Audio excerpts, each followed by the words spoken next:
دوسرا کوئی نہ چھیڑے.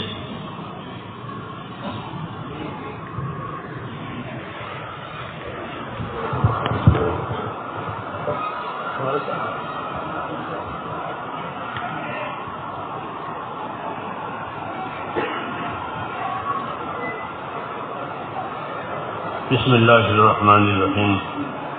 الحمد للہ نحمده ونستعینه ونستغفره ونؤمن به ونتوکل علیہ ونعوذ باللہ من شرور انفسنا ومن سیئات اعمالنا من يهده الله فلا مضل له ومن يضلله فلا هادي له ونشهد ان لا اله الا الله وحده لا شريك له ونشهد أن سيدنا ومولانا محمدا عبده ورسوله صلى الله تعالى عليه وعلى آله وصحبه وبارك وسلم تسليما كثيرا أما بعد فأعوذ بالله من الشيطان الرجيم. بسم الله الرحمن الرحيم. إن الذين قالوا ربنا الله ثم استقاموا تتنزل عليهم الملائكة ألا تخافوا ولا تحزنوا وابشروا بالجنة التي كنتم توعدون نحن أولياؤكم في الحياة الدنيا وفي الآخرة ولكم فيها ما تشتهي أنفسكم ولكم فيها ما تدعون نزلا من غفور رحيم. ومن أحسن قولا ممن دعا إلى الله وعمل صالحا وقال إنني من المسلمين. صدق الله العظيم.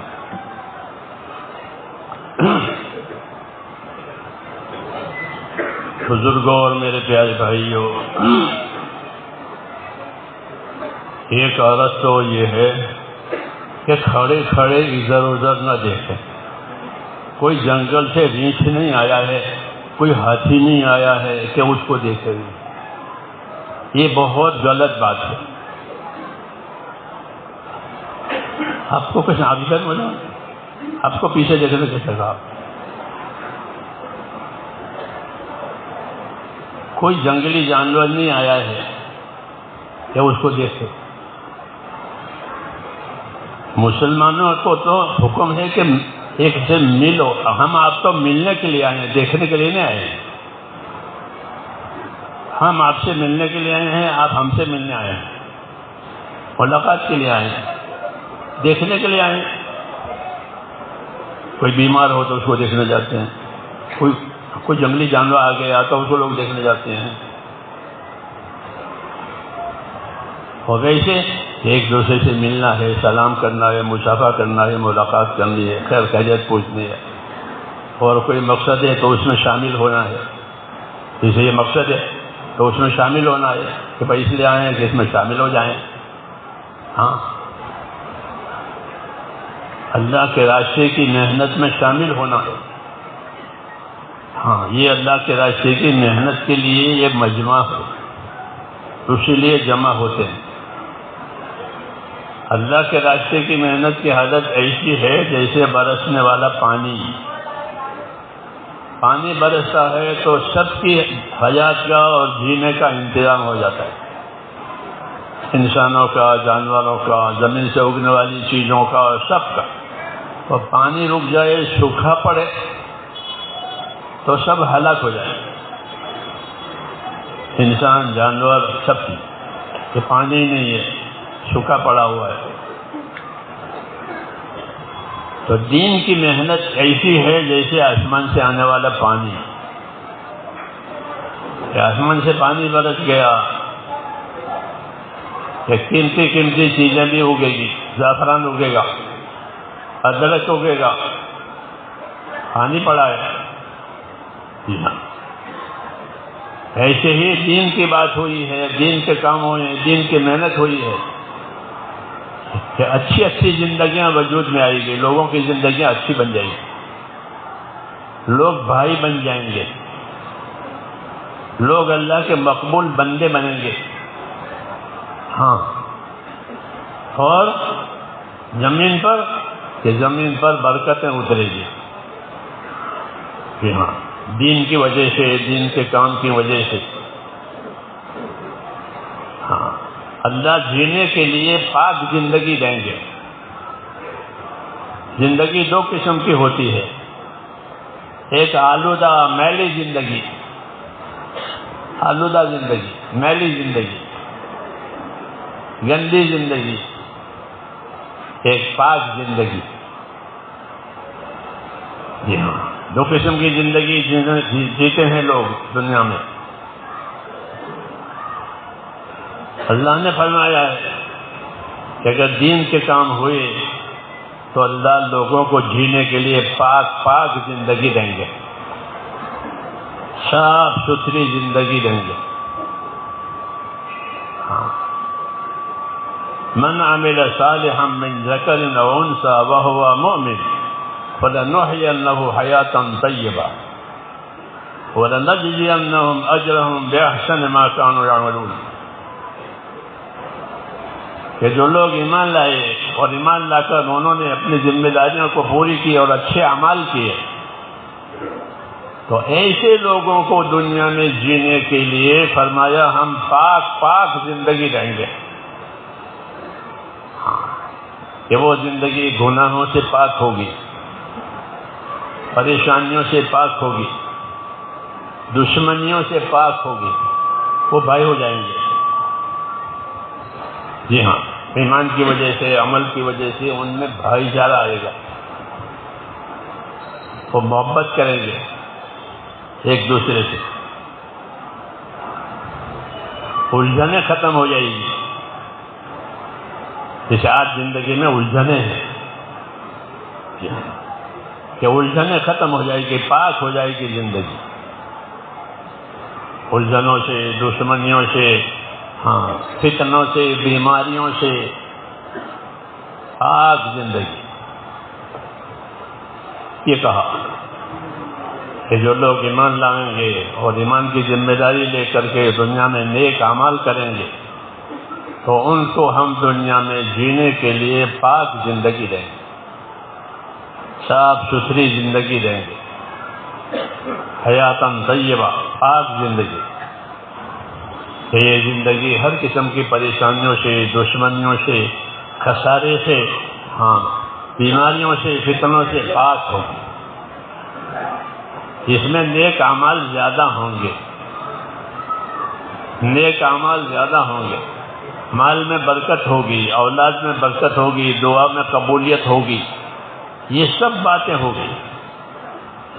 پاک زندگی میں یہ سب باتیں ہوتی ہیں۔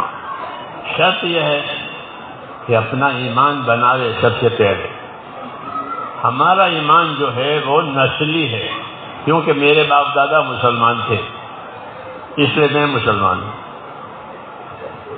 نسلی مسلمان، اس کو نسلی اصلی نہیں، نسلی مسلمان، کہ مسلمان کے گھر پیدا ہوئے تو ٹھیک ہے، ایمان اسلام تو ہے، لیکن جس طرح باپ داداؤں کی مال ملکت کا آدمی وارث بنتا ہے تو اس پر وہ گزارا نہیں کرتا، بلکہ اس کو اور بڑھاتا ہے۔ کیونکہ یہ گھر تو ہمارے دادا کے زمانے کا تھا، یہ ہمارے ابا نے بنایا اور یہ ہم نے بنایا، کرتے نہیں کرتے؟ یہ دادا کے گھر میں ہی رہتے ہیں، یہ نہیں رہتے، کیوں؟ کنبہ بڑا ہو گیا، ضرورتیں بڑھ گئی ہے، تو دوسرا گھر بنائیں گے، تیسرا گھر بنائیں گے، مال میں ترقی کریں گے، مالدار بنیں گے، کیوں کہ ضرورتیں بڑھ رہی ہے تو مال کمانا پڑے گا۔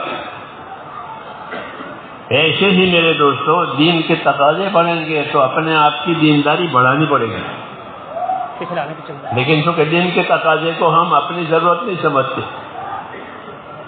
اس لیے دین کا کوئی تقاضا سمجھ میں آتا نہیں ہے کہ ہمارے اوپر دین کا کیا تقاضا ہے۔ اپنی ضرورتوں کا تو تقاضا سمجھ میں آتا ہے کہ ضرورت ہے، کنبہ بڑھ گیا ہے تو مکان بنانا پڑے گا دوسرا یہاں۔ تو آج بھی میرے دوستو اسی کی ضرورت ہے کہ ہماری زندگی میں ہماری دینداری بڑھ جائے، ایمان بڑھ جائے، یعنی دلوں میں خدا کا خوف آئے۔ دلوں میں سے جب خدا کا خوف چلا جاتا ہے تو پھر آدمی آزاد ہو جاتا ہے۔ باغی ہو جاتا ہے. کیا حق ہے کیا حد ہے کچھ خبر نہیں, آزاد ہے. کیوں کہ دل میں خوف نہیں ہے. دل میں خوف ہوتا ہے تو سمجھتا ہے کہ ان کا حق ہے, یہ ان کی حد ہے, ہماری حد میں یہ ان کی حد ہے, یہ ان کا حق ہے. ہاں, اس لیے میرے دوستو یہ ضروری ہے کہ دلوں میں اللہ تعالیٰ کا خوف آئے, نہیں تو زندگی بگڑ جاتی ہے. ہاں, پھر وہ بگڑی ہوئی زندگی بھگتنی پڑتی ہے. بگڑی ہوئی زندگی بھگتنی پڑتی ہے, دنیا میں بھی بھگتنی پڑتی ہے, اور دنیا ختم ہو جاتی ہے تو قبر میں بھگتنی پڑتی ہے. ہاں, اگر قبر میں معاملہ نمٹ گیا تو ٹھیک ہے, نہیں تو پھر آخرت میں بھگتنی پڑتی ہے. کہ قبر کے بعد پھر قیامت ہے, قیامت کے بعد پھر آخرت ہے. بہت لمبا سفر ہے, بہت لمبا سفر ہے. ہاں, آدمی دفن ہوتا ہے وہاں سے لے کر کے قیامت تک لمبا زمانہ ہے قبروں میں. جی ہاں, تو اگر زندگی صحیح ہوئی تو قبر میں سکون ہوگا, راحت ہوگی, راحت ہوگی. اس کا جی بہل لے گا قبر میں, کہ جی کیسے بہلے گا, اکیلا ہے. کہ جی اس طرح بہلے گا کہ ایک آدمی اچھی شکل میں اس کے سامنے آئے گا, تو وہ اس سے پوچھے گا مرنے والا کہ آپ کون ہو, آپ کے ساتھ میرا جی لگ رہا ہے. ہاں, آپ کے ساتھ میرا جی لگ رہا ہے, آپ کون ہو؟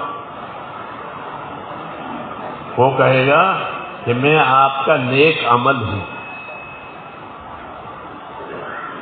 کون ہوں؟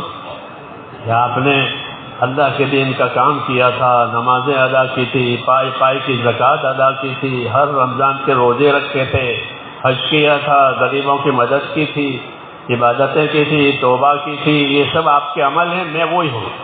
تو یہ آپ کے اچھے عمل کو مجھے اس شکل میں اللہ نے پیدا کیا ہے. سمجھ میں آ رہی بات؟ کہ میں آپ کے اچھے عمل کی شکل ہوں. تو آدمی اپنے اچھے عمل کی شکل سے خوش ہوگا. ہاں, اور وہ اس کے ساتھ رہے گا. اس نے تو وہ کہے گا کہ میں آپ کے ساتھ ہوں, آپ گھبراؤ مت,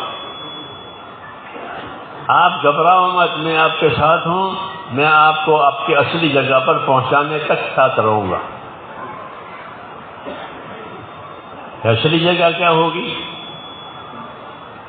اصلی جگہ کیا ہوگی؟ تو اصلی جگہ دو جگہ میں سے ایک جگہ ہوتی ہے, یا جنت ہے یا دوزخ ہے, تیسری جگہ نہیں ہے. تیسری جگہ یہ تھی, وہ ختم ہو گئی.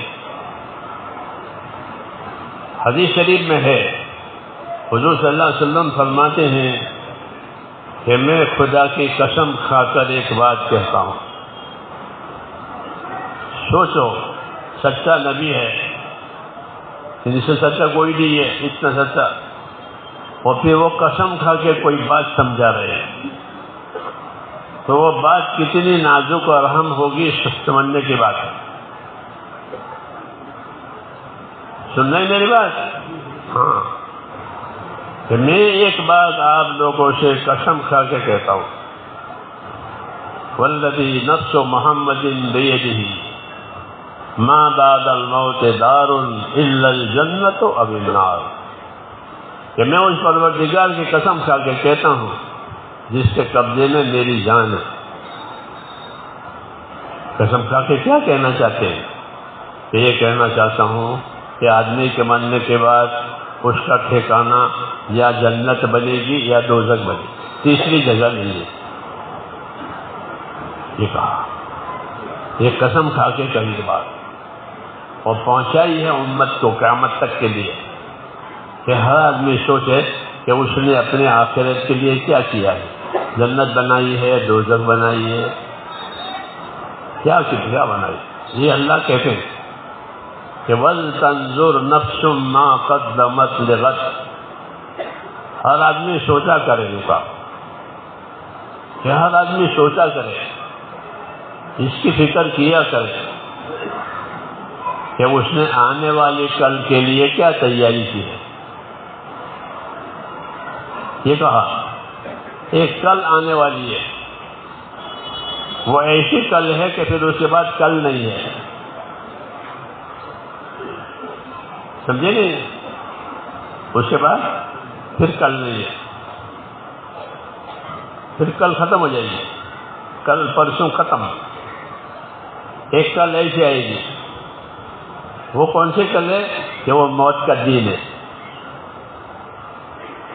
وہ موت کا دن ہے، پھر اس کے بعد اب کوئی کل نہیں ہے، ختم۔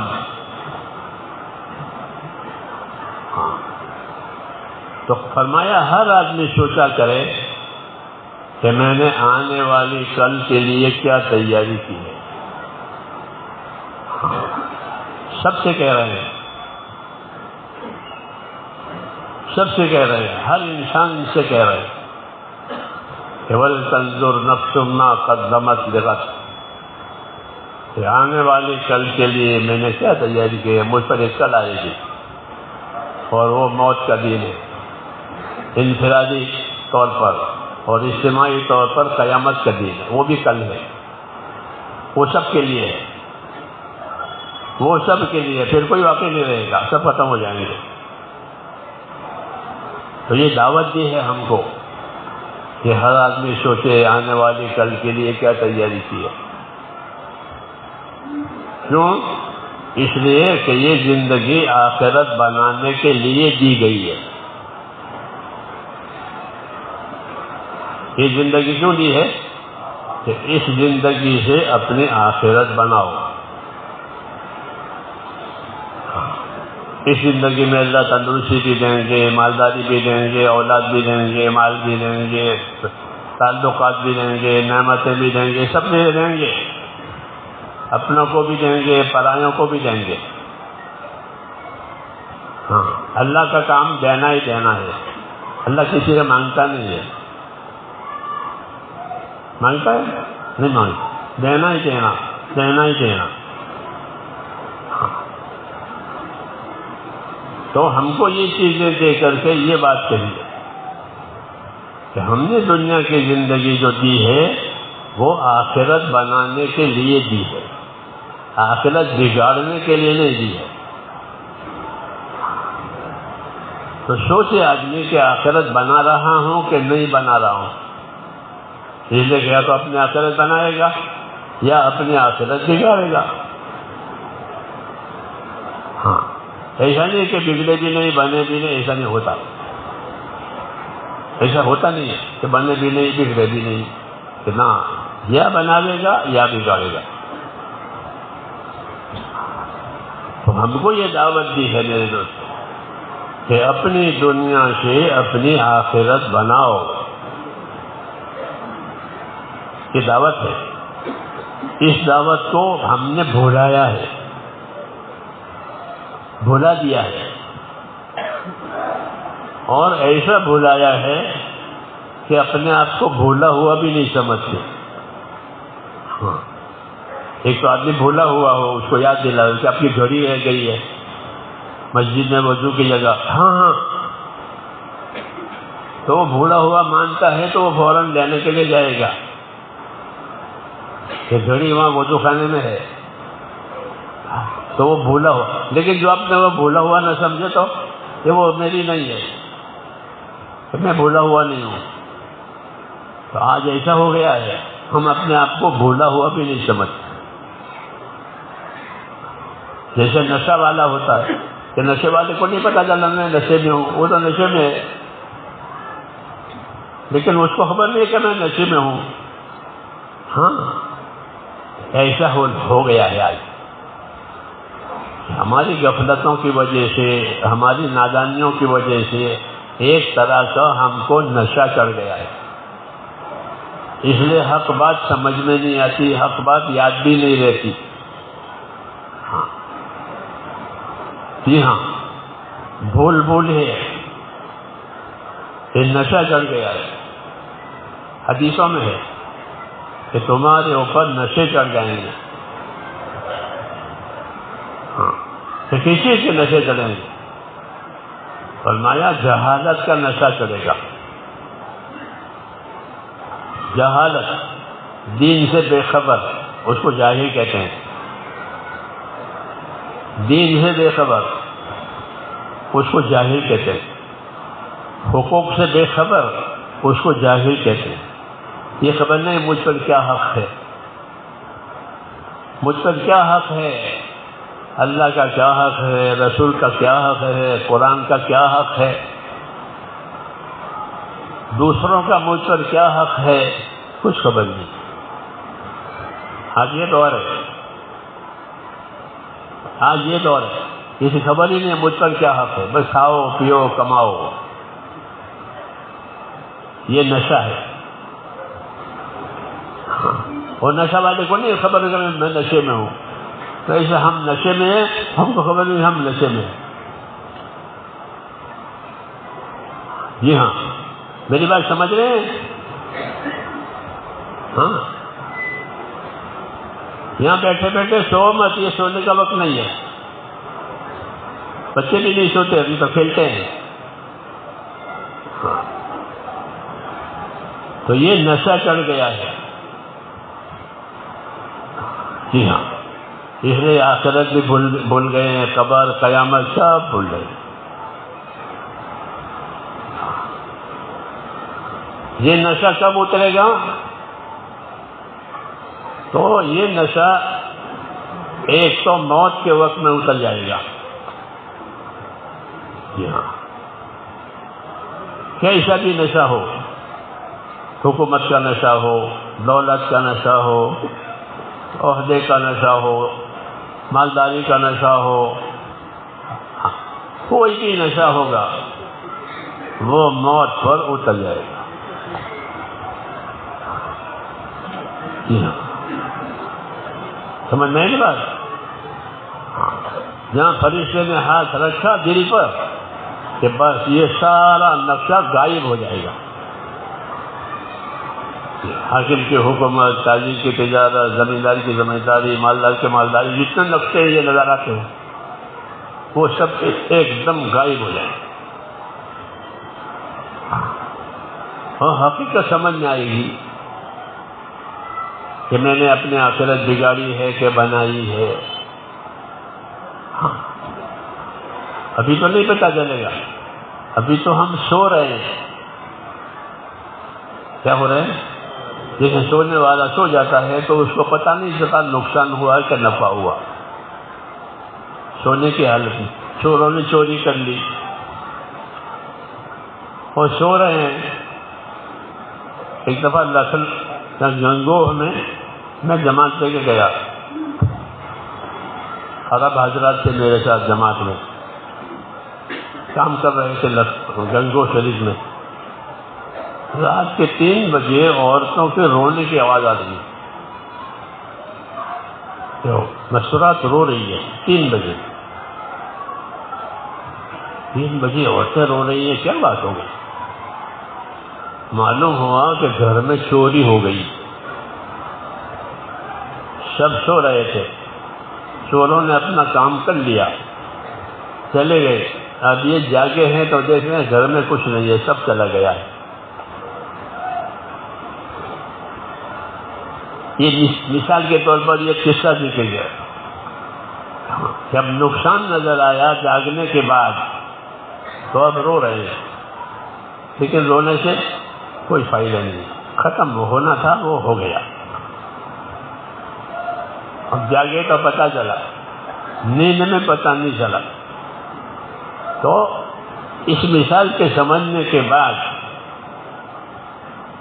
حضرت علی رضی اللہ عنہ کی ایک بات، حضرت علی رضی اللہ تعالیٰ عنہ یہ کہتے تھے کہ ابھی دنیا میں یہ لوگ سب سو رہے ہیں، جو ہم پھر رہے ہیں یہ سو رہے ہیں.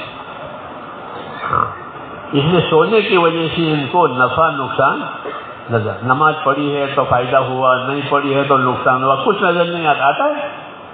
روزے رکھے ہیں تو فائدہ ہوا، نہیں رکھے ہیں تو نقصان، کچھ فائدہ نہیں، کوئی پتہ نہیں چلتا، نہ نفع نہ نقصان۔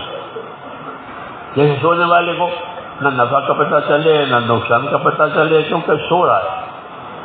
جب اس کی نیند ختم ہو جائے گی اور آنکھ کھلے گی تب پتہ چلے گا کہ کیا کیا نقصان ہوا ہے۔ اس سے میں نے جنگو کی بات سنائی، جب عورتوں کو پتہ چلا کہ گھر میں سے ساری زیورات چلے گئے۔ اس پر حضرت علی رضی اللہ تعالیٰ یہ فرماتے تھے کہ لوگ دنیا میں جو جاگ رہے ہیں وہ جاگ رہے ہیں، وہ سو رہے ہیں۔ کہ سو کیوں رہے؟ کہ ان کو اپنے نفع نقصان معلوم نہیں ہوتا۔ نماز پڑھی ہے تو کیا فائدہ ہوا، نماز چھوڑی ہے تو کیا فائدہ ہوا، کیا نقصان۔ جی ہاں، کسی کی مدد کی ہے تو کیا فائدہ ہوا، اور کسی کا حق دبایا تو کیا نقصان ہوا، کہ ابھی کچھ پتہ نہیں چلتا، کیونکہ یہ سو رہے ہیں۔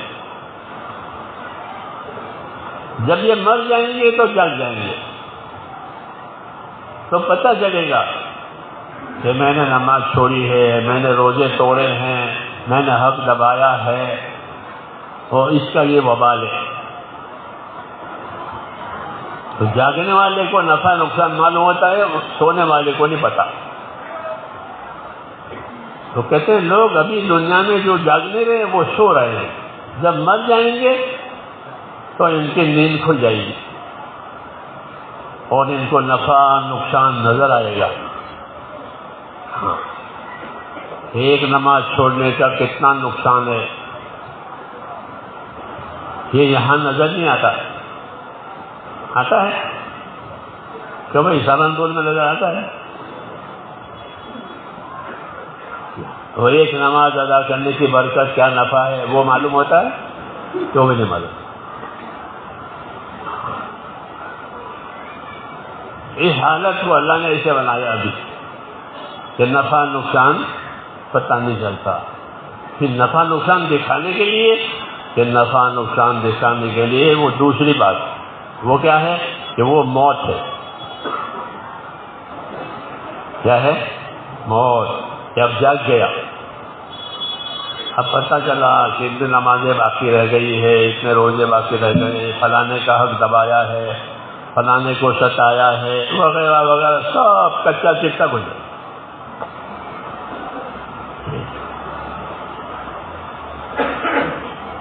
یہ جاگنے پر پتہ چلے گا۔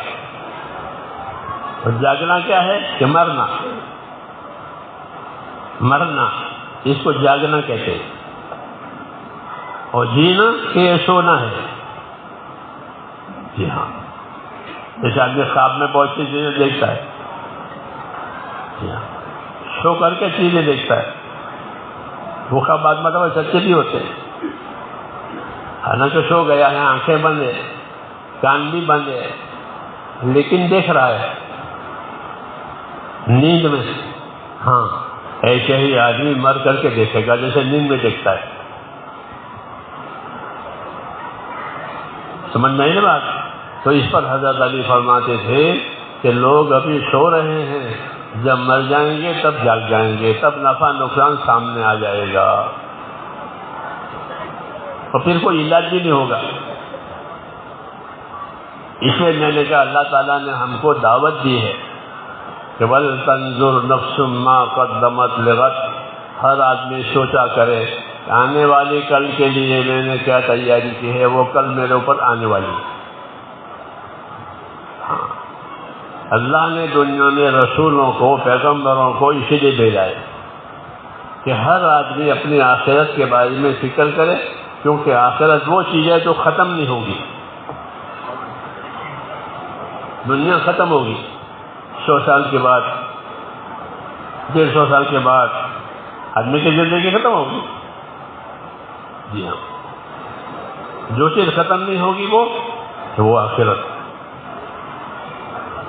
کہ آخرت کو اللہ نے بقا کی صفت دی ہے، یعنی باقی رہنے کی صفت دی ہے، وہ ختم نہیں ہوگی۔ بگڑی ہوئی ہوگی تو بگڑی ہوئی رہے گی، بنی ہوئی ہوگی تو بنی ہوئی رہے گی۔ اس لیے یہ دعوت دی ہے کہ ہر آدمی سوچے کہ میں نے آنے والی کل کے لیے کیا تیاری کی ہے۔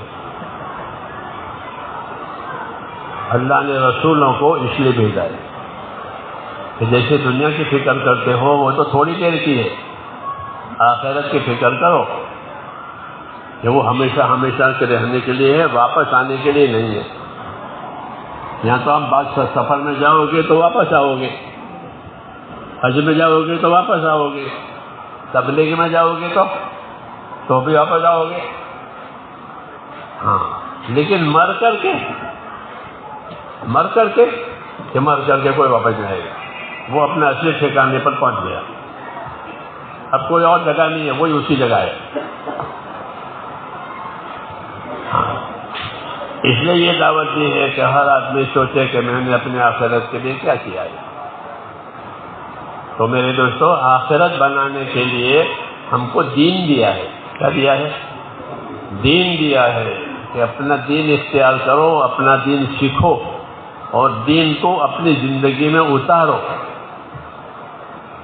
ایک تو جاننا سننا یہ ٹھیک ہے، لیکن کافی نہیں ہے کہ بھائی دین کی بات سنی، دین کے بعد کچھ جانا، تو یہ کافی نہیں ہے، بلکہ ضروری کیا ہے کہ دین اندر اترے، جیسے دوا اندر اترے۔ دوا کہاں جائے؟ کہ اندر۔ آنکھ کی دوا آنکھ میں جائے، کان کی دوا کان میں جائے، پیٹ کی دوا پیٹ میں جائے تو ہوگا نفع۔ وہ دوا کو جان لیا ہے کہ یہ پیٹ کی ہے، یہ آنکھ کی ہے، یہ کان کی ہے، تو اسے کوئی کیا فائدہ؟ کچھ نہیں، جاننے سے فائدہ نہیں ہوتا۔ جاننے کا فائدہ یہ ہے کہ غلط استعمال نہیں کرے گا، یہ فائدہ ہوتا ہے۔ باقی جو اصلی فائدہ ہے وہ تو اس دوا کو استعمال کرنے سے ہوگا۔ ایسے حضرت مولانا یوسف صاحب رحمۃ اللہ علیہ لوگوں سے فرماتے تھے کہ دین کا فائدہ جب ہوگا جب دین زندگی میں اترے۔ کیا اترے؟ دلوں میں، دلوں کا دین آوے۔ ہمارے دل ہے یہ، اس میں دین اترے۔ اس میں دین اترنے کا کیا مطلب ہے؟ کہ اندر خدا کا یقین آوے۔ کیا آوے؟ اللہ کا یقین کہ جو کچھ ہوگا وہ اللہ سے ہوگا، اللہ کے غیر سے نہیں ہوگا۔ نفع ہو، نقصان ہو، عزت ہو، ذلت ہو، حیات ہو، موت ہو، بیماری ہو، تندرستی ہو، کہاں سے ہوگا؟ اللہ سے ہوگا۔ اللہ چاہے گا تو ہوگا، اللہ نہیں چاہے گا تو کچھ نہیں۔ جو کچھ ہونا ہے دنیا میں وہ اللہ کے کرنے سے ہوتا ہے، اللہ کے غیر سے نہیں ہوتا۔ یہ یقین بنانا ہے، نفع ہو نقصان ہو یہ اللہ سے ہے۔ جی ہاں، جتنے حالات آتے ہیں وہ اللہ کی طرف سے آتے ہیں۔ آپ کو بچپنا کس نے دیا؟ پھر جوانی کس نے دی؟ پھر بوڑھاپا کس نے دیا؟ یہ تین حالتیں ہوتی ہیں زندگی میں، بچپنا، جوانی اور بوڑھاپا۔ یہ تین حالت انسانی زندگی کی، تو یہ حالت کس نے پیدا کی؟ کہ اللہ نے پیدا کی۔ پھر ان حالتوں میں کبھی بیماری آئی، کبھی تندرستی آئی، کبھی مالداری آئی، غریبی آئی، دوستی آئی، دشمنی آئی، یہ حالات کس نے پیدا کیے؟ یہ بھی اللہ نے پیدا کی۔ زندگی بھی اللہ پیدا کرے، زندگی کے حالات بھی اللہ پیدا کرے۔ پھر مالدار بنایا، اولاد والا بنایا، یہ کس نے بنایا؟ مال بھی نہیں ملا، اولاد بھی نہیں ملی، ایسے بھی لوگ ہیں۔ جی ہاں، تو یہ کس نے کیا؟ تو معلوم ہوا کہ سارا نظام اللہ چلا رہا ہے، کوئی دوسرا نہیں چلا رہا۔ ہاں، یہ پکی بات ہے، ایک اللہ ہے، وہی سارا نظام چلا رہا ہے، جو کچھ ہوگا وہ اللہ کے حکم سے ہوگا۔ یہ بات دلوں میں آ گئے، اس کو ایمان کہتے ہیں۔ کیا کہتے ہیں؟ کہ ہمارا اللہ جو کرے گا وہ ہوگا، اس لیے ہم تو اللہ سے مانگتے ہیں اور ہم تو اللہ سے ڈرتے ہیں کہ مانگو اللہ سے، ڈرو اللہ سے، مانگو اللہ سے، ڈرو اللہ سے۔ اللہ سے ڈرنا اس لیے ہے تاکہ کوئی کام ایسا نہ کرے کہ اللہ ناراض ہو جائے۔ کیوں؟ کہ اللہ کا ناراض ہونا بہت خطرے کی بات ہے۔ عیسیٰ علیہ السلام سے کسی نے پوچھا کہ سب سے زیادہ خطرناک اور ڈرنے کی چیز کیا ہے؟ فرمایا اللہ کا ناراض ہونا، کہ اللہ ناراض ہو گیا، اللہ ناراض ہو گیا، اللہ ناراض ہو گیا تو اللہ تعالیٰ نے فرعون کو اور اس کی حکومت کو پانی میں ڈبویا. فلما آسفونا انتقمنا منهم فغرقناهم اجمعین. یقع کہ جب انہوں نے ہم کو ناراض کیا تو ہم نے ان کو پکڑا اور ہم اپنی پکڑ سے ہم نے اس کو اور اس کی حکومت کو پانی میں ڈبو دیا. ہاں، کیوں؟ اللہ ناراض ہے. اللہ ناراض ہوا تو حکومت کے ساتھ پانی میں ڈبویا. اس لیے عیسیٰ علیہ السلام فرماتے تھے کہ اللہ کا ناراض ہونا بہت سخت ہے. ہر آدمی اللہ کی ناراضگی سے بچے. ہمارے نبی صلی اللہ علیہ وسلم نے ہم کو یہ رہبری کی ہے اور یہ بات سمجھائی ہے کہ الکیس من دان نفسہ وعمل لما بعد الموت. باہوش سمجھدار آدمی وہ ہے جو اپنی ذات پر قابو کرے. کیا کرے؟ اپنی ذات پر قابو کرے. آدمی تمام چیزوں پر قابو کرتا ہے. گاڑی فاسٹ کرنی ہو، سلو کرنی ہو تو آپ قابو کرتے ہیں، نہیں کرتے. بند کرنی ہو، کھولنے ہو، یہ سب قابو آپ کے ہاتھ میں ہے. جی ہاں، مکان کھولنا ہے، مکان بند کرنا ہے، تو آدمی بہت چیزوں پر قابو کرتا ہے. اپنے نقصان کی چیز ہوتے اس پر قابو کرتا ہے، نفع کی چیز ہوتے اس کو حاصل کرنے کے لیے قابو کرتا ہے. تو جس طرح اپنی ان چیزوں پر قابو کرتے ہو تو حضور فرماتے ہیں کہ سمجھدار وہ ہے جو اپنی ذات پر قابو کرے. کہ اپنی ذات پر قابو کرنے کا کیا مطلب ہے؟ کہ اپنی ذات پر قابو کرنے کا مطلب یہ ہے کہ اپنے آپ کو ان کاموں میں لگائے جن سے اللہ راضی ہے، ان کاموں سے بچائے جس سے اللہ ناراض ہے. یہ قابو کرنے کا مطلب ہے. وہی سمجھدار ہے، وہی سمجھدار ہے کہ اللہ کے ناراضگی کے کاموں سے بچائے اپنے آپ کو، اور اللہ راضی ہے تو لپک کر کے اس کام کو کرے. کہ یہ کام تو اللہ پسند کرتے ہیں، اللہ خوش ہوتے ہیں، تو لپک کر کے جاؤ، سستی نہ کرے. تو جب اپنے نفع کی چیز ہوتی ہے تو آدمی سستی کرتا ہے. ہاں، ایسے ہی جس کام سے اللہ راضی ہوتا ہے تو اس میں لپک کر کے جائے، سستی نہ کرے. کہ یہ سمجھدار ہے کہ اپنے آپ پر قابو کر رکھا ہے کہ مجھ سے اللہ ناراض نہ ہو. جب اللہ راضی ہوں گے تو کیا ہوگا؟ کہ اللہ راضی ہو جائیں گے تو سارے حالات ٹھیک ہو جائیں گے. یہ پکی بات ہے. جب ناراض ہوں گے تو سارے حالات بگڑ جائیں گے. یہ سزا دنیا میں ہوتی ہے کہ حالات بگاڑ دیے جاتے ہیں. تاجر کا حالات تجارت میں بگاڑے، حاکم کے حالات حکومت میں بگاڑے، زمیندار کے زمینداری میں بگاڑے، خاندانوں میں حالت بگاڑے. حالات بگاڑ دیے.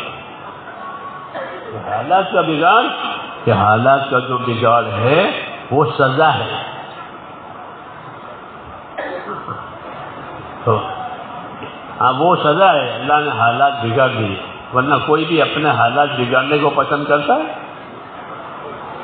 کوئی نہیں پسند کرتا. لیکن حالات بگڑے اور بگڑ رہے ہیں. کیوں؟ کہ اللہ ناراض ہے. تو کیا کرنا چاہیے؟ کہ اللہ سے نا امید نہیں ہونا چاہیے، بلکہ اللہ کو راضی کرنا چاہیے. نا امید نہیں ہونا چاہیے. اللہ نے کہا کہ کوئی نا امید نہ بنے، راستہ بدلے. کہ جس راستے سے مجھے نقصان ہو رہا ہے اس راستے کو چھوڑ دے اور دوسرا راستہ ہے وہ لے لے. دعوت اور تبلیغ اسی کی ہے کہ جس راستے سے پریشانیاں آ رہی ہیں اس راستے کو چھوڑ دو. اور جس راستے سے برکتیں آوے، ہدایتیں آوے، دعا میں قبولیت آوے، وہ راستہ لے لو. یہ دعوت ہے کہ برکتیں آئے گی، ہدایتیں آئے گی، دعا میں قبولیت آئے گی، جان مال میں برکت آئے گی، وہ راستہ لے لو. لیکن وہ نہیں لیتے، دوسرا راستہ لیتے ہیں، منچاہی کا راستہ لیتے ہیں، جو من میں آئے وہ کرو، جو من میں آئے وہ کرو.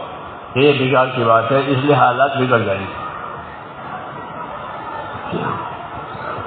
اس لیے حالات کا کوئی علاج نہیں ہے سوائے اس کے کہ اللہ کو راضی کرے. بزرگوں نے فرمایا من اصلح ما بینہ وبین اللہ اصلح اللہ ما بینہ وبین خلقہ، کہ جو لوگ اپنا اور خدا کا معاملہ ٹھیک کر لیں گے تو اللہ ان کا اور مخلوق والا معاملہ ٹھیک کر دے گا. سب کے دل اللہ کے قبضے میں ہے،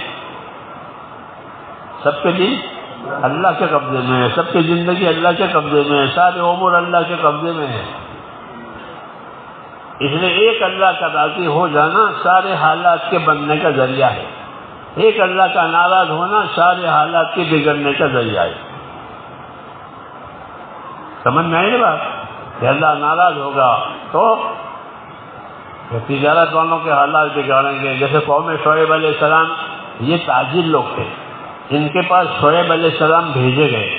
یہ اپنی تجارتیں غلط کرتے تھے، ناپ تول میں بے ایمانی کرتے تھے، ناپ تول میں بے ایمانی کرتے تھے. اپنا ہوتا تھا تو ناپ کر کے پورا لیتے تھے، اور دوسروں کا دینا ہونا تھا تو پورا نہیں دیتے. ان کی بیماری تھی یہ کہ اپنی تجارتیں انہوں نے غلط بنائی تھی. اللہ ناراض تو اللہ نے اس کے لیے رسول بھیجا. انہوں نے ان کو ہدایت کی کہ اپنی تجارت ٹھیک کرو.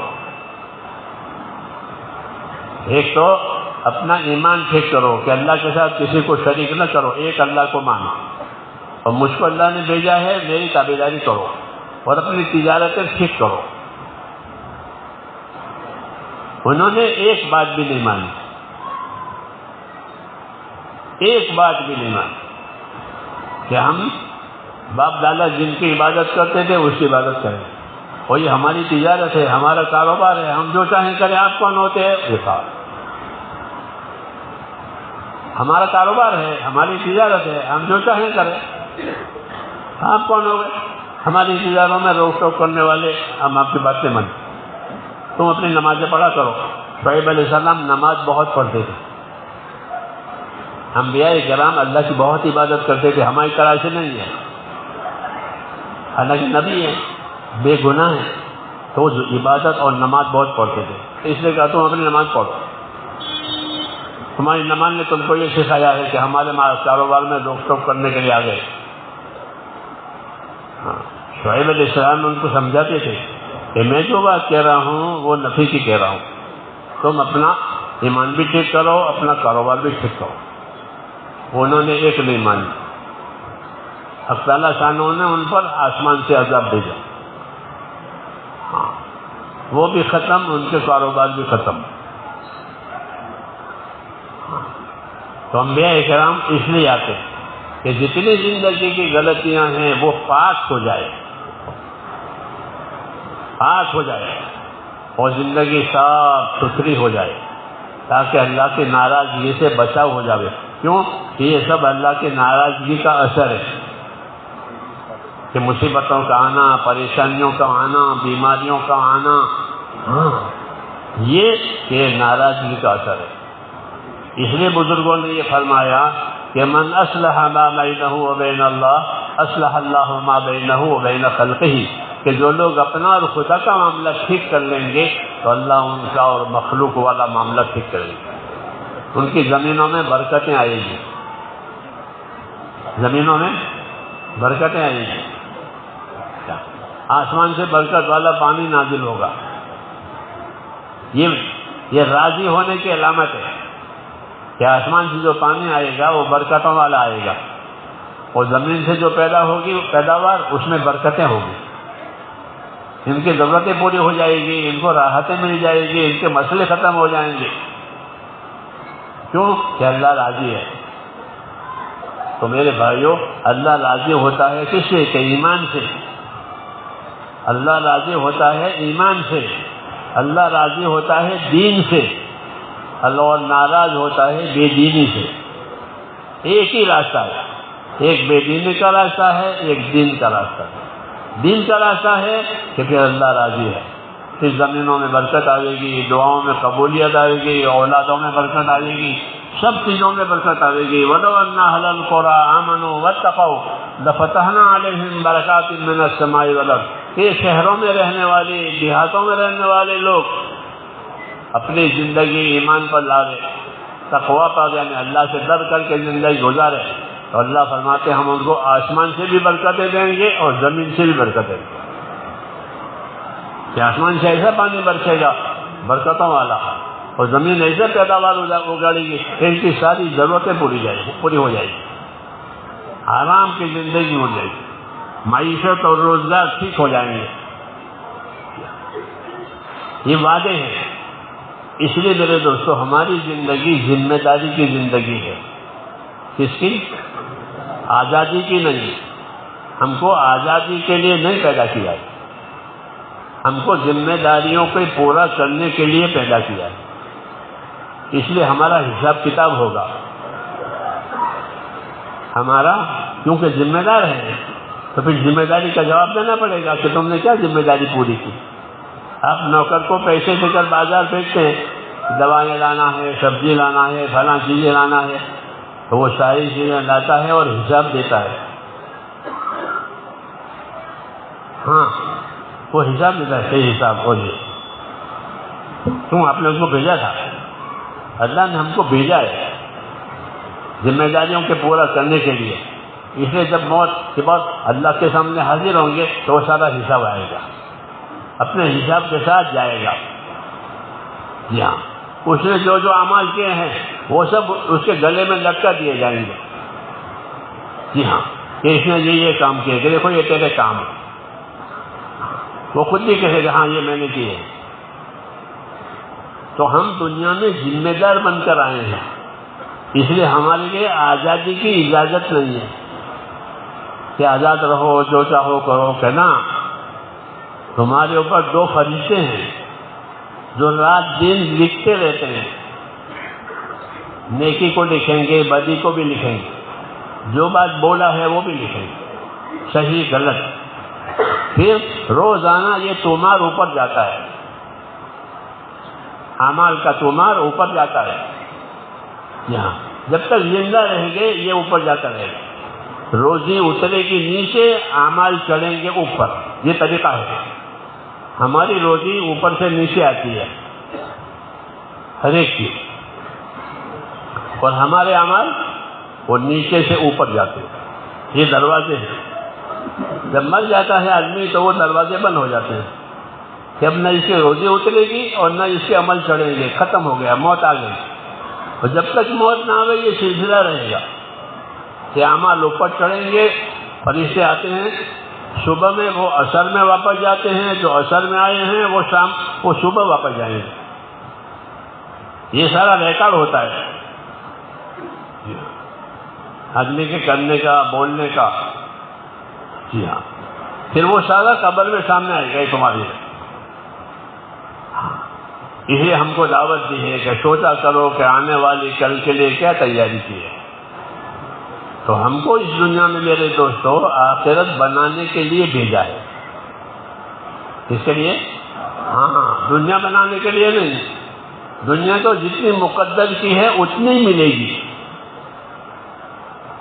روزی اور زندگی جتنی لکھی ہے اتنی ملے گی. کتنا علاج کراوے، کتنی دوا کراوے، زندگی نہیں بڑھے گی. بڑھے گی تو بس موت نہ آ گیا امریکہ میں، امریکہ سے دوا کرواؤ، وہاں سے لو، اپنے وقت پر ختم ہو جائے گی. چاہے کہیں بھی لے جاؤ دوا دارو کے لیے، کہیں بھی لے جاؤ وہ اپنے وقت پر ختم ہو جائے گی. ایسے روزی بھی اپنے وقت پر ختم. اسی کو موت کہتے ہیں. اب روزی بھی نہیں ہے، زندگی بھی نہیں ہے، ختم. یہ ایک سلسلہ ہے پیدا ہونے سے لے کر کے موت تک کا. مگر یہ زندگی بڑی نعمت بھی ہے اور بڑی ذمہ داری کی بات بھی ہے. زندگی بڑی نعمت ہے. کوئی مرنا چاہتا ہے؟ بولو. یہ سہارنپور میں چاہتے ہیں لوگ مرنا؟ کوئی نہیں چاہتا. نہ سہارنپور میں، نہ مکے میں، مدینے میں کوئی مکہ نہیں چاہتا، کوئی مرنا نہیں چاہتا. زندگی پیاری ہے. زندگی کیسی ہے؟ کہ پیاری ہے بھی بہت بڑی. تو ایک ہی دفعہ ملے گی، ون وے ہے، ایک ہی دفعہ ملے گی، دوسری دفعہ نہیں ملے گی. اس لیے زندگی کی قیمت کرنی ہے اور زندگی کی قیمت وصول کرنی ہے. زندگی کی قیمت وصول کرنے کا ایک ہی راستہ ہے، وہ ہے دین. کہ زندگی کو دین پر ڈالا تو زندگی کامیاب ہو گئی. زندگی کو بے دینی پر ڈالا کہ زندگی برباد ہو گئی. ہاں، ایک ہی راستہ ہے، وہ دین کا راستہ ہے. تبلیغ اور دعوت اسی کے لیے ہے کہ تبلیغ اور دعوت کی محنت اس لیے ہے کہ ہر مسلمان کی زندگی اپنے دین پر آئے. وہ پہلے دیندار بنے، پھر مالدار بنے، عہدیدار بنے، دکاندار بنے، سب کچھ بنے، لیکن دیندار بن کے بنے. سمجھے نہیں؟ جیسے تندرستی کہ پہلے تندرست بنو، پھر جو چاہو کھاؤ، میٹھا کھاؤ، پھیکا کھاؤ، گرم کھاؤ، مگر پہلے تندرست بنو. تندرستی نہیں ہے تو کچھ نہیں کھا سکتا. گھر میں ولیمہ ہے اور یہ بیمار ہے، گھر میں عقیقہ ہے اور یہ بیمار ہے، تو کیا کرے گا؟ یہ کچھ نہیں. کہ کھانا پینا پہلے تندرست بنو، پھر سب کچھ کرو، اور بیمار ہے تو کچھ نہیں کرے گا. ایسے ہی میرے دوستو، کامیابی حاصل کرنے کے لیے پہلے دیندار بنو. کیا بنو؟ دیندار بنو، پھر تاجر بنو، زمیندار بنو، عہدیدار بنو، مالدار بنو، پھر خیر ہی خیر ہے دین کی وجہ سے. یہ دعوت ہے. اسے دعوت دیتے ہیں غریبوں کو، مالداروں کو، تاجروں کو، سب کو کہ اللہ کی طرف آؤ. پہلے دیندار بنو، پھر تمہاری دنیا نعمت بن جائے گی، تمہاری دنیا برکت بن جائے گی، تمہاری دعائیں قبول ہوگی، تمہارے اسباب میں برکت ہوگا، تمہاری دلوں میں چین ہوگی وغیرہ سب. اس لیے پہلے کیا بننا ہے کہ پہلے دیندار بننا. مسلمان کے گھر میں بچہ پیدا ہوتا ہے تو اذان اقامت کہی جاتی ہے، یہ سنت ہے. جب تمہارے ہاں بچہ پیدا ہو تو اس کو اذان اقامت سناؤ. وہ سمجھتا نہیں کہ مجھ کو کیا کہا جا رہا ہے، کیونکہ وہ تو آج پیدا ہوا ہے. لیکن ایک طریقہ ہے، کیا ہے؟ ایک سنت طریقہ ہے کہ اس کو سناؤ، اللہ اکبر، اللہ بڑا ہے اور کوئی بڑا نہیں. نماز میں کامیابی ہے، حی علی الصلاۃ، حی علی الفلاح، یہ اس کو سناؤ. وہ نہیں جانتا مجھے کیا سنایا جا رہا ہے. پھر کوئی بات نہیں، سمجھے نہ سمجھے تم اس کو یہ بات پہنچاؤ. جیسے ایک آدمی ایکسیڈنٹ ہوا ہے اور اس کو سخت چوٹ آئی ہے سر میں اور اس کو وامٹ ہو رہی ہے خون کی، یہ سب کچھ ہوا ہے، لیکن ڈاکٹر جو ہے اس کے اندر دوا ضرور داخل کرے گا. ایسے تو خون کی وامٹ ہونے کا کوئی بات نہیں، وامٹ ہونے دو. ہاں، وہ سر میں سے خون آ رہا ہے، جانے دو، ہم دوا کریں گے. اس دوا سے وہ خون بند ہو جائے گا، تندرستی آ جائے گی.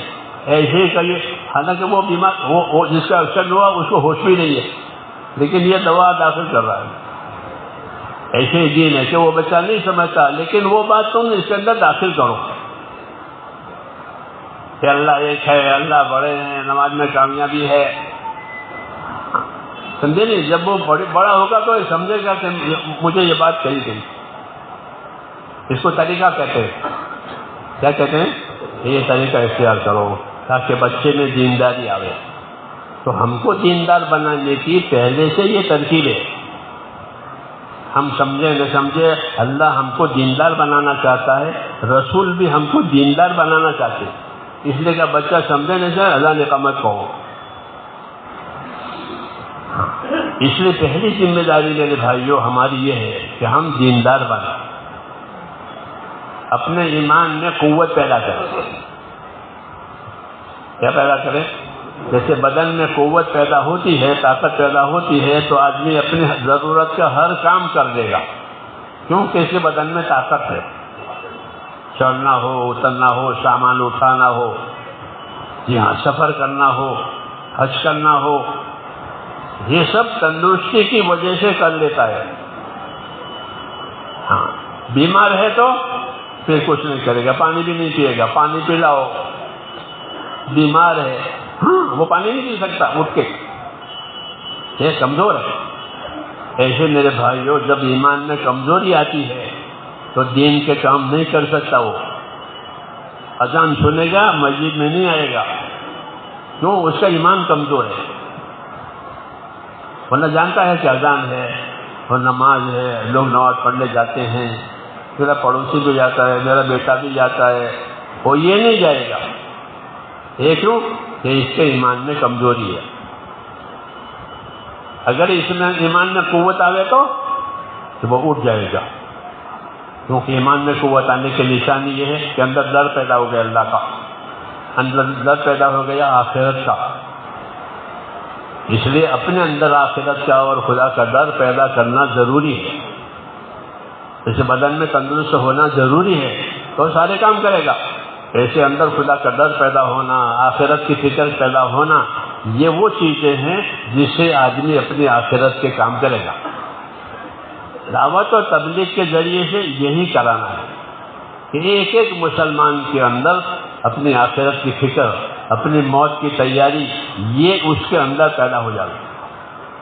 پھر نہیں کہنا پڑے گا کہ اذان ہوئی کہ وہ فوراً اٹھ کر کے چلا جائے گا. ہاں، چھوٹی ہوئی نمازیں بھی پڑھے گا. جب اندر ایمان تیار ہو جاتا ہے تو جو نمازیں پہلے سے چھوٹی ہوئی ہے وہ بھی پڑھے گا. وقت کی تو پڑھے گا، ادا ہے وہ تو کرے گا، چھوٹی ہوئی بھی پڑھے گا. کیونکہ اندر ایمان بنا ہے، اندر خدا کا خوف پیدا ہوا ہے. ہمارے علاقے میں ایک آدمی تھا، میں اس کو پہچانتا ہوں. اس نے اپنے 20 برس کی نمازیں قضا پڑھی. یہ کوئی قصہ سنایا نہیں ہے، میرا اپنا ہے، میں اس کو جانتا ہوں. کہ نماز نہیں پڑھ رہا تھا، جماعت میں آیا، اللہ کے راستے میں نکلا. ہاں، اللہ کے راستے میں نماز کے فضائل سنے، نماز چھوڑنے کا عذاب سنا. تو نماز چھوڑنے والے کے لیے قبر میں کیا ہوگا، آخرت میں کیا ہوگا، نماز پڑھنے والے کے لیے قبر میں کیا ہوگا، آخرت میں سب سنا. اب خوف پیدا ہو گیا کہ میری تو ساری نمازیں چھٹی ہوئی ہے. ہاں، تو خوف پیدا ہونا یہ ایمان کی ترقی کی نشانی ہے.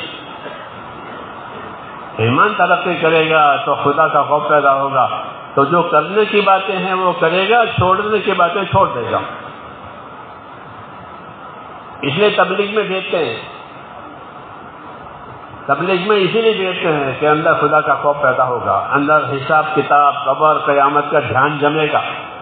تو جو جو ذمہ داری ہے وہ ادا کرے گا. کسی کا حق دبایا ہے، کسی کا حق دبایا ہے اور اللہ کے راستے میں 4 مہینے لگے، اندر ایمان یقین بنا، تو وہ اندر چھپے گا کہ فلانے کا حق میں نے دبایا ہے، فلانے کا مال میں نے کھایا ہے، ابھی تک دیا نہیں ہے. یہ اس کو اندر چھپتا ہے. کیوں؟ کہ اندر ایمان تیار ہوا ہے. اللہ کے راستے میں پھرنے کی وجہ سے، دعوت کے کام کی وجہ سے، فضائل کی باتیں سننے کی وجہ سے، مسجدوں میں رہنے کی وجہ سے، اچھے ماحول میں رہنے کی وجہ سے اندر ایک چیز پیدا ہوتی ہے، وہ خدا کا خوف اور ایمان پیدا ہوتا ہے. تو جب ایمان پیدا ہوتا ہے تو اندر گناہ چھپتے ہیں، گناہ چھپتے ہیں. اور جب ایمان نہیں ہوتا، اندر کمزور ہوتا ہے، تو جیسے بدن سن ہو گیا، آپ پن لگاؤ گے تو اس کو کچھ نہیں ہوگا، کیونکہ وہ بدن سن ہے. جیسے ہوتا نہیں سر، چھپ گیا. اور اگر صحیح ہے تو کوئی بھی چیز چبھے گی. ایسے جب دل، میرے دوستوں، دل صحیح ہو جاتا ہے اللہ کے راستے کی محنت سے، عبادت سے، دعا سے، ذکر سے، تو پھر اس کو اندر گناہ چھپتے ہیں کہ میں نے یہ گناہ کیا ہے، میں نے یہ گناہ کیا ہے، میں نے یہ گناہ کیا ہے، اتنی نمازیں چھوڑی ہے، اتنے روزے توڑے ہیں، اتنا حق دبایا ہے. یہ سب چھپتا ہے اندر. یہ ایمان بننے کی نشانی ہے، اس لیے وہ اپنے چبھن میں بے چین ہو جاتا ہے اور جو کمی ہوئی اسے پوری کرتا ہے۔ چھوٹی ہوئی نمازیں پڑھے گا، کسی کا حق روا ہے تو وہ ادا کرے گا یا معافی مانگے گا۔ جی ہاں، اس کو کہتے ہیں کہ اب اصلاح ہوئی۔ کیا ہوئی؟ اصلاح ہوئی، زندگی میں سدھار آ گیا۔ ایسا سدھار لانا ضروری ہے، سمجھنا ہی؟ جیسے بیمار ہے تو بیماری دور کرنا ضروری ہے، ورنہ کیسے کام کرے گا زندگی میں بیمار ہو کر کے؟ ایسے میرے بھائیوں، ہماری زندگی میں یہ سب بگاڑ ہے، اس کا دور ہونا ضروری ہے تاکہ زندگی کی ذمہ داریاں پوری کریں اور جو حساب کتاب ہمارا ہو اس حساب کتاب میں ہمارے لیے آسانی ہو جائے۔ اس کے لیے اللہ تعالیٰ نے ہم کو یہ دعوت کا کام دیا ہے کہ جب اس دعوت کے راستے میں چلیں گے تو پتہ چلے گا صحیح کیا ہے، غلط کیا ہے، گناہ کیا ہے، ثواب کیا ہے۔ اندر ایک چبھن پیدا ہوگی، گناہ ہو گیا تو چبھن پیدا ہوگی، نیکی ہوئی تو خوشی ہوگی۔ نیکی ہو گئی تو کیا آج میں نے الحمدللہ جماعت سے نماز پڑھی، 5 وقت کی نمازیں جماعت سے ادا ہو گئی، یہ خوشی کی بات ہے۔ تو حدیث شریف میں ہے کہ جب تجھ کو اپنی نیکی سے خوشی ہونے لگے اور اپنی بدی اور گناہ سے تجھ کو اندر رنج ہونے لگے تو سمجھ کے تو مومن بن رہا ہے۔ یہ نشانی بتائی کہ تو اس کو اپنی نیکی سے خوشی ہو کہ الحمدللہ فلانے کی ضرورت تھی، میں نے اس کی خدمت کی، اس کی ضرورت پوری ہو گئی، میرے ہاتھ سے اس کا نفع ہو گیا، ایسے میں نے فلانی عبادت ہو گئی، اس پر خوشی۔ کہ جب تو اس کو اپنی نیکی سے خوشی ہونے لگے اور اپنے گناہ سے تو اس کو اندر رنج اور غم ہونے لگے تو سمجھ کے تو مومن بن رہا ہے۔ جسے بیمار تندرست کب ہوتا ہے کہ ڈاکٹر پوچھا کہ بھوک لگتی ہے کہ ہاں، نیند آتی ہے کہ ہاں، تو یہ کیا نشانی ہے کہ تندرستی آ رہی ہے، کہ بھوک کھانے کے وقت میں بھوک کھانے کا تقاضا ہوتا ہے، آرام کے وقت میں آرام ملتا ہے، تو یہ اس کے تندرست ہونے کی نشانی ہے کہ نیند بھی آتی ہے، بھوک بھی لگتی ہے۔ مثال کے طور پر کریں، ایسے ہی میرے دوستوں نیکی سے خوشی ہوتی ہے، گناہ ہوا، بدی ہوئی، اس سے اندر رنج ہوتا ہے کہ سمجھو کہ تیرا ایمان بن رہا ہے، ایمان بن رہا ہے۔ اور اگر ایمان ایسا مردہ ہو گیا ہے سن تو نہ گناہ سے رنج ہوگا نہ نیکی سے خوشی ہوگی۔ اس لیے حکم ہے کہ اپنے ایمان کو تازہ کرو، اپنے ایمان کو تازہ کرو تاکہ نیکی بدی کا امتیاز ہو جائے، طبیعت نیکی کو سمجھے یا طبیعت بدی کو سمجھے۔ اپنے ایمان کو تازہ کرو، جددوا ایمانکم، حدیث شریف میں ہے کہ اپنے ایمان کو تازہ کرو، اپنے ایمان کو روشن کرو۔ ہاں، کہ ایمان کی روشنی میں گناہ نظر آوے، ایمان کی روشنی میں نیکی نظر آوے۔ ہاں، تو اللہ کے راستے میں پھرنے سے اور عبادتوں کا اور سنتوں کا اہتمام کرنے کی وجہ سے اندر یہ چیز پیدا ہوتی ہے، اس لیے اپنی نیکی میں آگے بڑھتا ہے اور گناہ سے اپنے آپ کو بچاتا ہے۔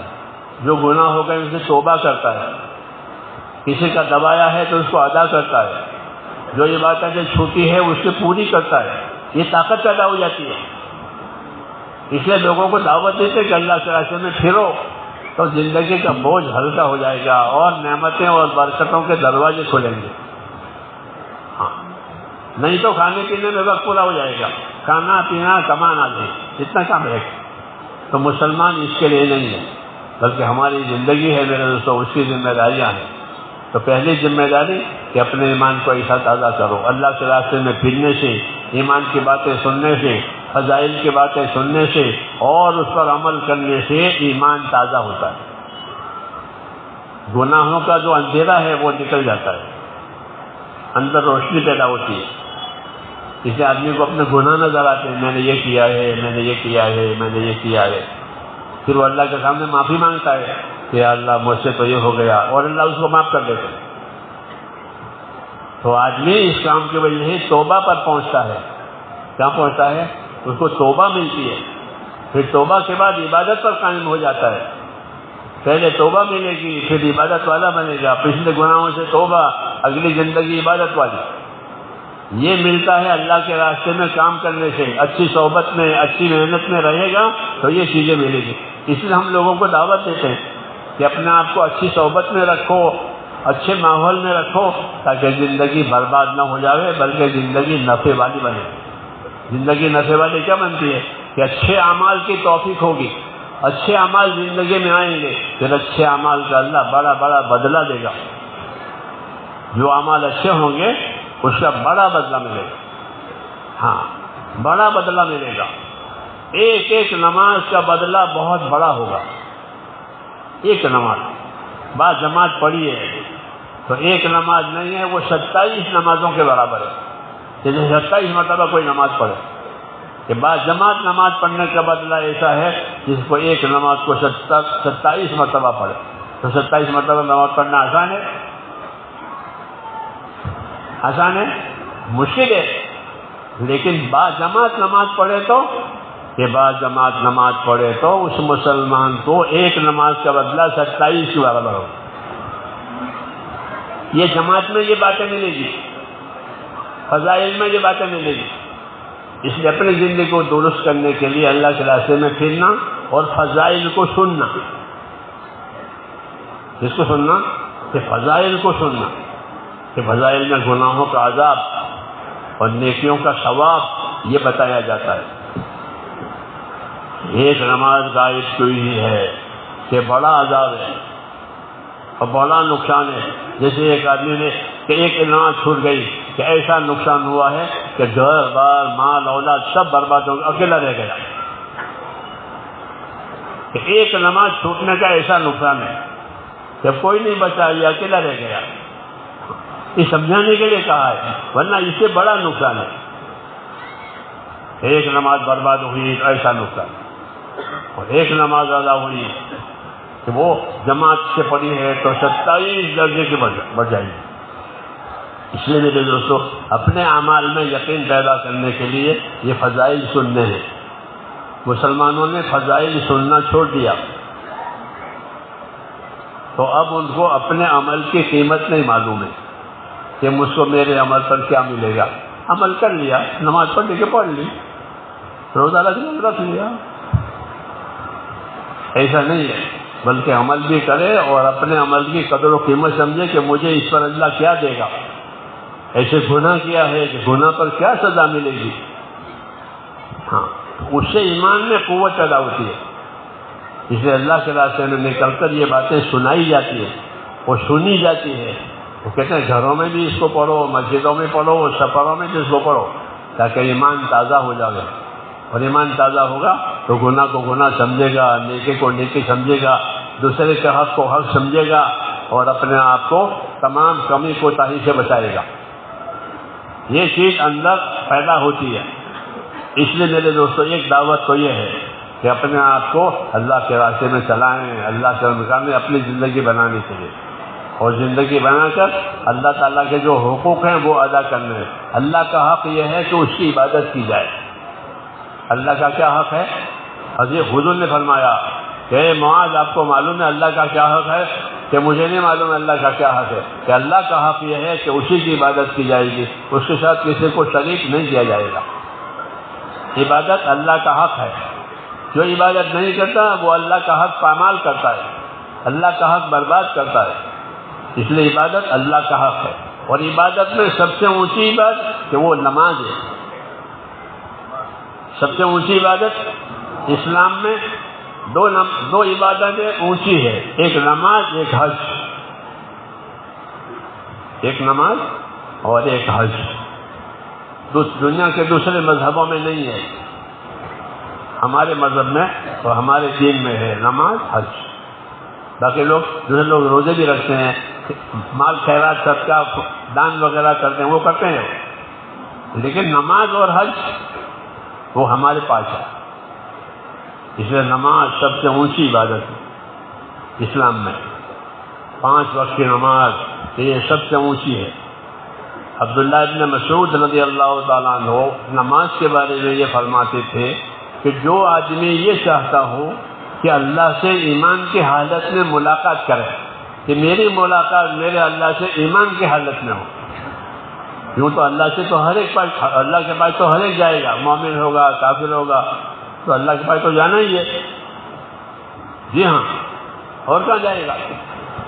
لیکن ایمان کی حالت میں اللہ سے ملنا چاہے، ایمان کی حالت میں ملاقات کرنا چاہے تو کیا راستہ ہے؟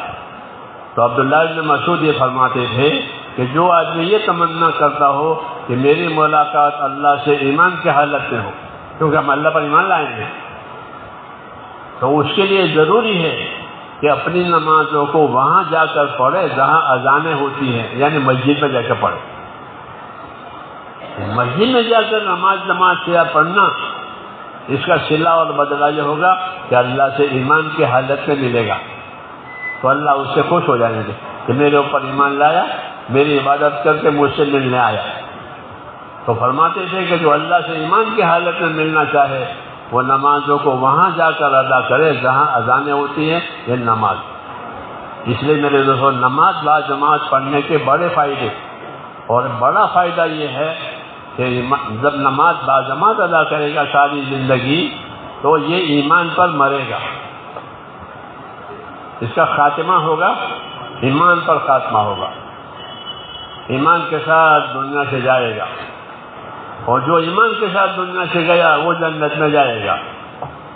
ہاں، ایمان کے ساتھ جانے کا یہی راستہ ہے کہ نماز با جماعت پڑھی جائے۔ ہم اس حقیقت سے بہت بے خبر ہو گئے ہیں، ہماری غفلت بہت زیادہ ہے، اس لیے نماز میں جماعت کا اہتمام نہیں ہوتا، بلکہ سستی ہوتی ہے نمازوں میں۔ یاد رکھو، سستی کا بھی عذاب ہے کہ نماز کو سستی سے پڑھی ہے، کیوں؟ نماز کو اہتمام سے پڑھنے کا حکم ہے۔ شادیوں کا اہتمام کرتے ہیں نہیں کرتے؟ شادی تو اس کا اہتمام کرتے ہیں، حالانکہ وہ 5 منٹ کی شادی ہوتی ہے۔ جی ہاں، کوئی نکاح کتنے دیر لگتے ہیں نکاح میں؟ 5 منٹ، اس کا اہتمام مہینوں پہلے کرتے ہیں کہ ہماری شادی ہے۔ ہم کو حکم ہے کہ نماز کا اہتمام کرو، یعنی پہلے سے اس کی فکر کرو تاکہ یہ برباد نہ ہو، اس میں کمی کوتاہی نہ آئے۔ اہتمام سے نماز پڑھو، کہ نماز کے اہتمام سے پڑھنے کے بڑے انعامات ہیں کہ آدمی قبر کے عذاب سے بچ جائے گا، حساب کتاب آسان ہو جائے گا، ہاں، نامہ اعمال سیدھے ہاتھ میں ملے گا، بے حساب جنت میں جائے گا وغیرہ پڑھتے ہیں فضائل میں۔ تو یہ کس کے لیے ہے؟ کہ نماز اہتمام سے پڑھنے والوں کے لیے۔ ابن مسعود یہی کہتے تھے کہ جو اللہ سے ایمان کی حالت میں ملنا چاہے تو اس کا یہ راستہ ہے کہ نمازیں وہاں جا کے پڑھو جہاں اذان ہوتی ہے، نماز با جماعت ادا کرے۔ یہ اللہ کی امانت ہے۔ نماز کیا ہے؟ کہ نماز اللہ کی امانت ہے، اللہ نے ہمارے ذمے کی ہے، اس لیے اس امانت کو صحیح ادا کرنا ہے، بگاڑنا نہیں ہے۔ یہ خواہشات سے بگڑ جاتی ہے کہ آدمی اپنے من چاہی میں، اپنے خواہشات میں چل پڑا، اس کی نمازیں بگڑ جائے گی، پھر یہ چھوٹ بھی جائے گی، یہ بھول بھی جائے گا نمازوں کو، کیوں؟ کہ خواہشات میں چلا گیا، اپنے من مانی میں چلا گیا۔ اس لیے جماعتوں میں نکلنے کا مطلب یہ ہے کہ اپنی من مانیوں میں سے نکلے، اپنے خواہشات میں سے نکلے اور خدا کے حکم پر چلے، تو پھر اس کی عبادتیں صحیح ہو جائے گی، اور عبادت صحیح ہو جائے گی تو اس کے اخلاق صحیح ہو جائیں گے۔ کیسے ہو جائیں گے؟ اس کے اخلاق صحیح ہو جائیں گے، کیونکہ نماز برائیوں سے، بے حیائیوں سے روکنے والی ہے، مشہور ہے۔ جی ہاں، ان الصلاۃ تنہی عن الفحشاء والمنکر، کہ نماز بے حیائیوں سے، برائیوں سے روکنے والی ہے۔ تو نماز کی پابندی کی وجہ سے اس کی زندگی کی برائیاں نکل جائیں گی، اس کی زندگی کی بے شرمیاں، بے حیائیاں نکل جائیں گی، یہ با حیا بنے گا، با ادب بنے گا، با اخلاق بنے گا۔ تو کیونکہ نماز میں یہ تاثیر ہے کہ ایک تو نماز روزی کی برکت کو کھینچتی ہے، جب نماز صحیح ہوگی تو روزیوں میں برکت آئے گی، کہ نماز روزی کی برکت کو کھینچتی ہے۔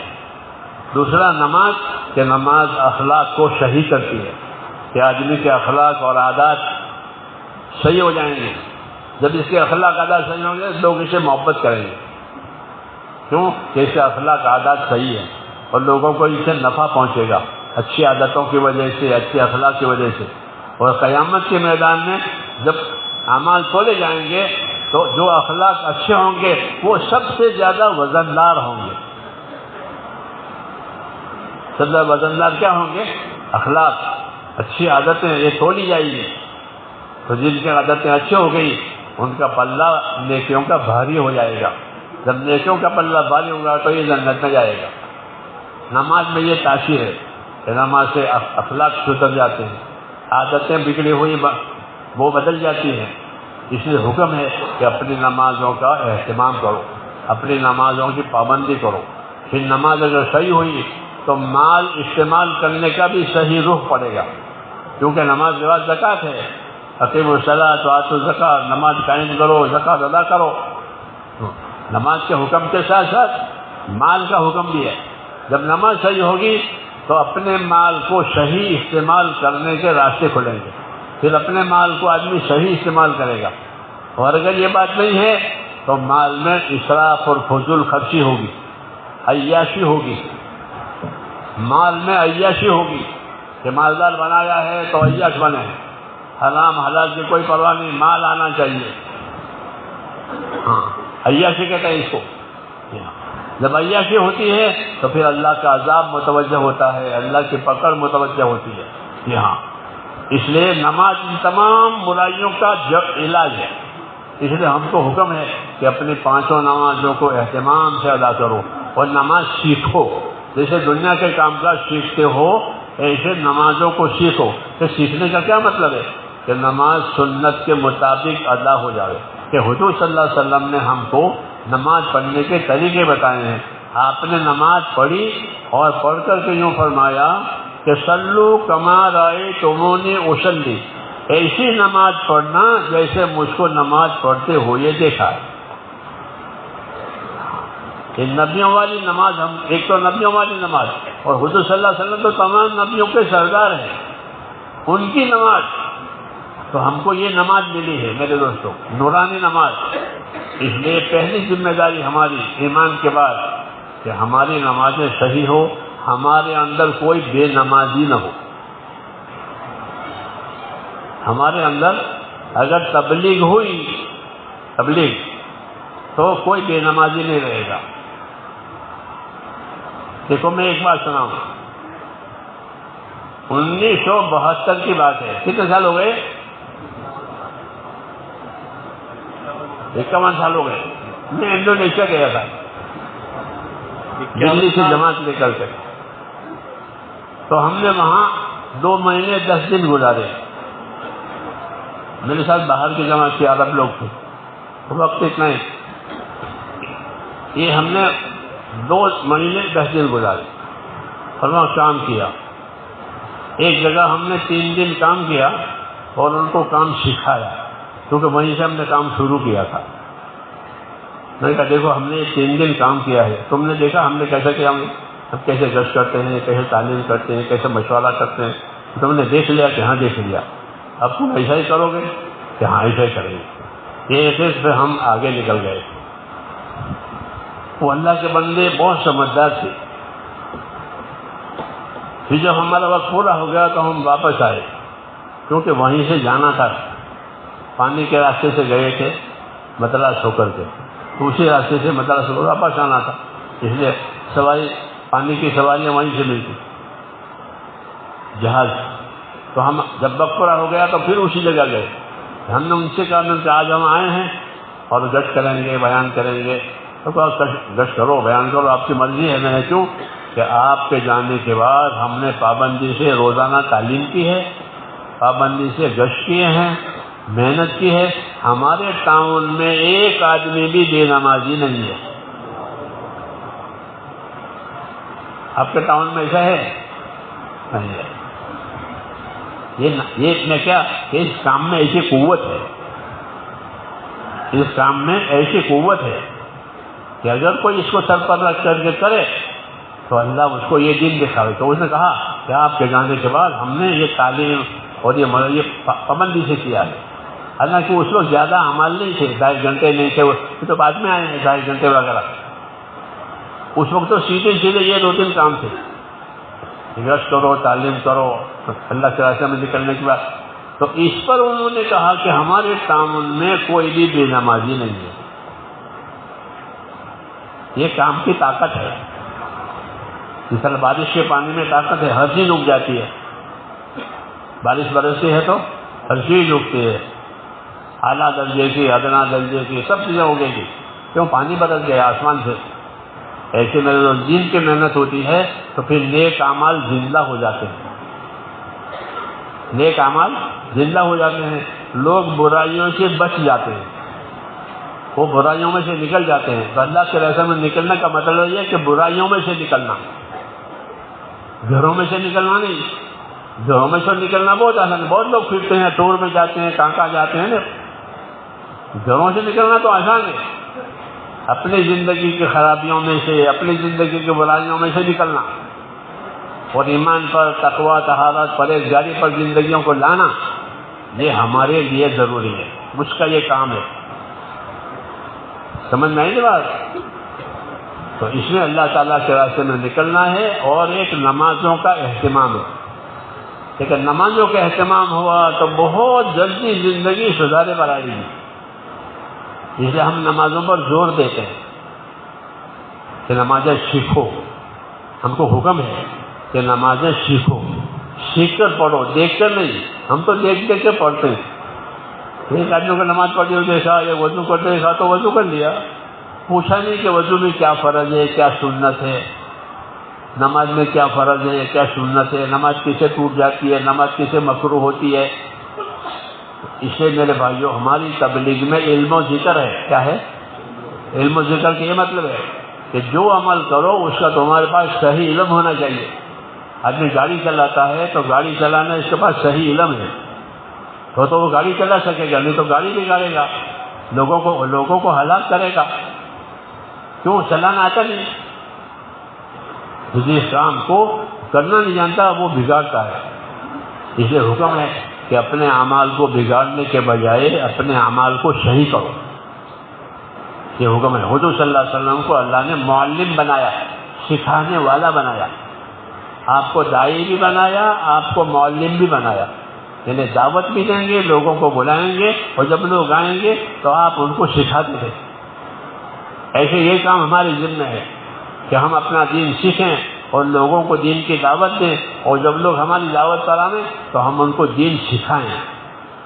اس سے کیا ہوگا کہ اللہ تعالیٰ ہمارے حالات میں بہتری لائے گا. یاد رکھو، حالات کی بہتری کا کوئی راستہ نہیں ہے سوائے دینداری کے. ہاں، مسلمانوں کے حالات بہتر ہونے کے لیے کوئی راستہ نہیں ہے. ان کو عہدے ملے، ان کو مال ملے، زمین جائیداد ملے، اس سے ان کے حالات نہیں بنیں گے. ان کے حالات دین سے بنیں گے. کسے بنیں گے؟ کہ اگر یہ اجتماعی طور پر ان میں دین آ گیا تو اللہ اجتماعی حالات صحیح کریں گے. انفرادی طور پر دین آیا تو انفرادی حالات صحیح ہوں گے. یہ قاعدہ ہے، یہ قاعدہ ہے. بغیر دین کے مال ملے، عہدے ملے، زمین جاگیر ملے، حالات نہیں ہوں گے. پہلے امتوں کو اللہ نے حالات نہیں بگاڑے. وہ مال والے بھی تھے، حکومت والے بھی تھے، زمین والے بھی تھے، لیکن دین نہیں تھا. تو کہ دین نہیں تھا تو اللہ تعالیٰ نے قوم سبا کو ہلاک کیا. قوم سبا بڑی زمیندار قوم تھی، ان کے بڑے بڑے فارم تھے، بڑی بڑی زمینیں، بڑے بڑے فارم، لیکن وہ بے دین ہو گئے. ان کے بعد نبی گئے. ہاں، نبی گئے، انہوں نے نبی کی بات نہیں مانی تو ان کے فارم، ان کی زمینوں کو اللہ نے اجاڑ دیا. قرآن پاک میں اس کا ذکر ہے اور ابھی بھی اس کے نشانات ہیں.